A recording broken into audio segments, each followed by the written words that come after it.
Hello, this is Just Listen, hosted by George.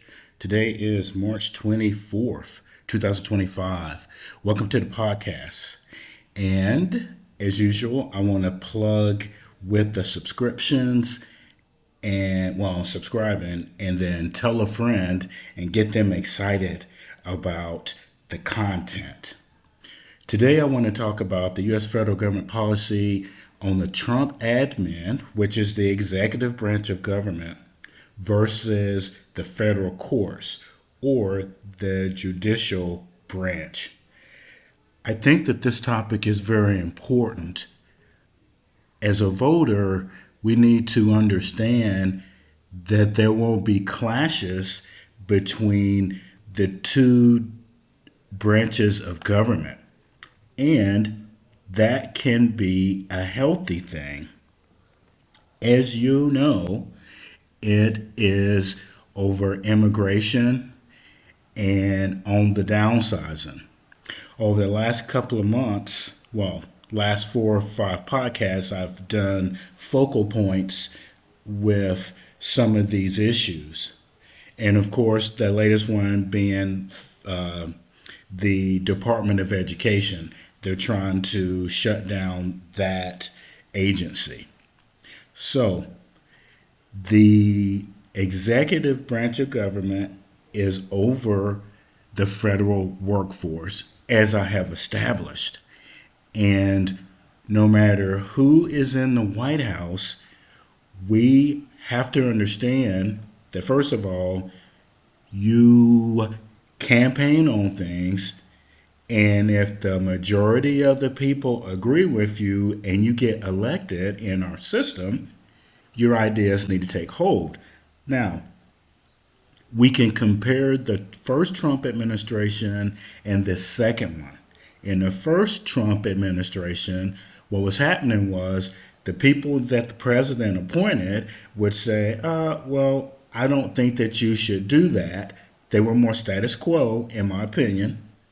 And that's why a lot of them started quitting and things of that nature. We have to understand that this word of being status quo is so important when you want to change the policies that are happening in the United States of America. Now, the most important branch of government, in my opinion, is the judicial. Even if you look at the state and regional courts, the judicial, the judges, interpret our laws, and depending on how passionate the lawyers are and the great points that they can make, they can override almost anything, right? Because even with the legislative branch, which is Congress, the courts can say, that's unconstitutional, here's why, and give you, quote, verse and which line it's in, so to speak. Now, my focal point is this is healthy. I'm reading all of these articles, and let me just say again, the Trump administration gets attacked on everything. And there's this confrontational writing coming from the authors of this articles who are just saying, well, the president is just trying to get revenge. Or they'll say that the president is just really going against the system and he's making enemies and there might be a constitutional crisis. I believe that voters should be happy that there is a healthy discussion. I think that the framers of the Constitution wanted that, and they did not want one branch to have the most power in the country. Now, public opinion, which the mainstream media seems to really be focused on, has attacked like they always do. And that's unfortunate because The ideas that are being pushed out are what the voters voted for. And say, like immigration, people want the criminals out of the country.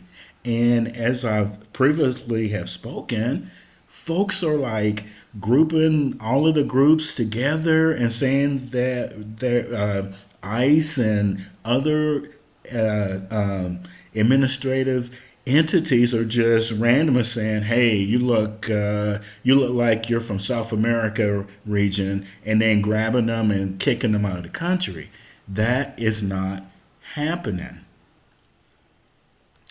The judicial should evaluate all of these cases, and if it's not fair, jump in there. Okay, right? But a lot of people are surprised, like me.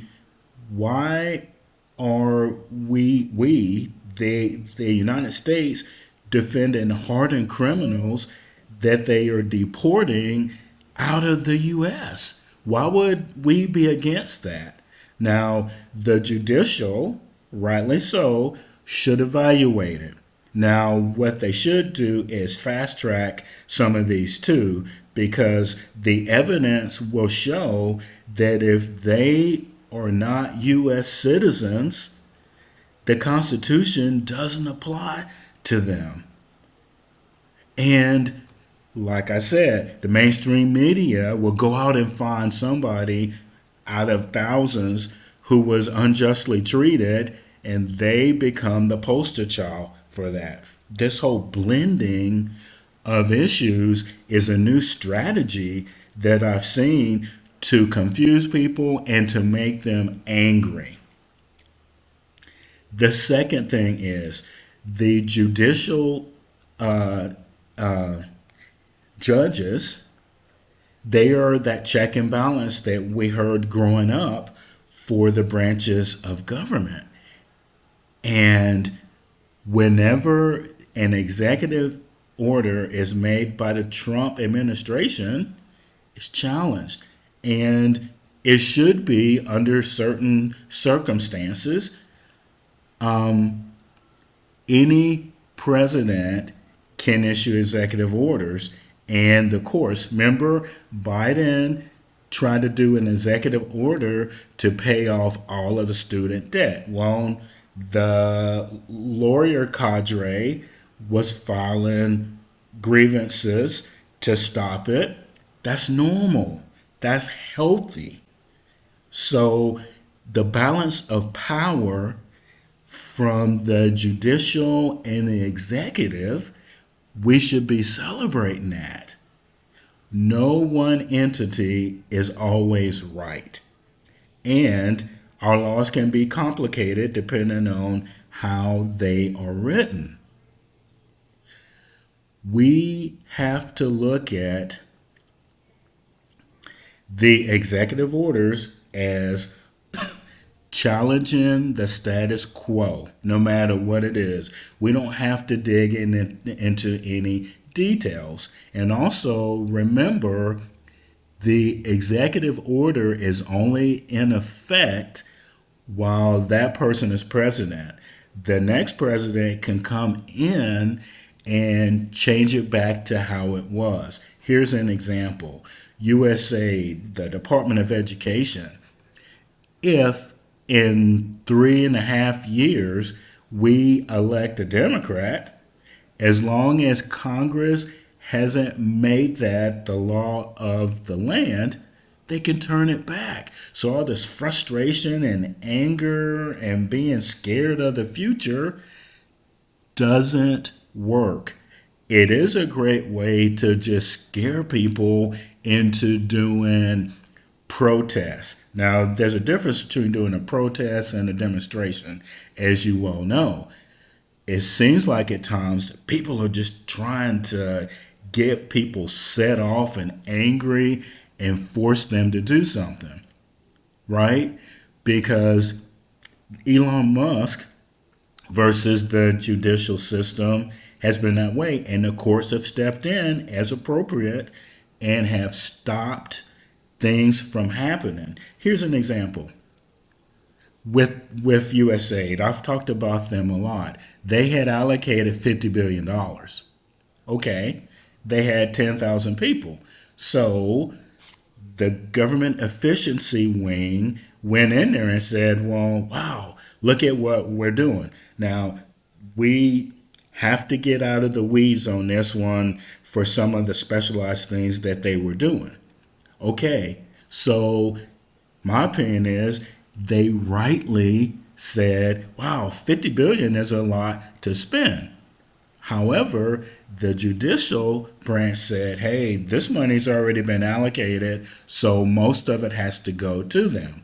They were correct. So we can't say after that, oh my God, the Trump administration is like taking away money from babies and all that stuff. No, the courts have weighed in and said if money is allocated by Congress, it has to go out to the intended recipients. Now, next time around when Congress does a budget, it's going to be smaller and they're not going to allocate as much money, especially if the Republicans are still in power, right? So for us, we can see the impact of executive order, what the judicial has done, and the long-term impact. So in 2 years, for the House of Representatives, we can say, okay, that didn't work. We need to put the Democrats back in charge of one of the branches of government. That's healthy, and the system works between the executive branch, meaning the Trump administration, and the federal courts, which are the judicial. We should be happy about this. Now, no system is perfect, and when you put in media and different personalities, we're always going to have this conflict. But this is positive conflict because it can be resolved. So that's why voters should be happy that the status quo is being challenged and that the courts weigh in and say, yep, this is fair, or no, you can't do that. This is Just Listen, hosted by George. Please hit that subscribe button and have a great day.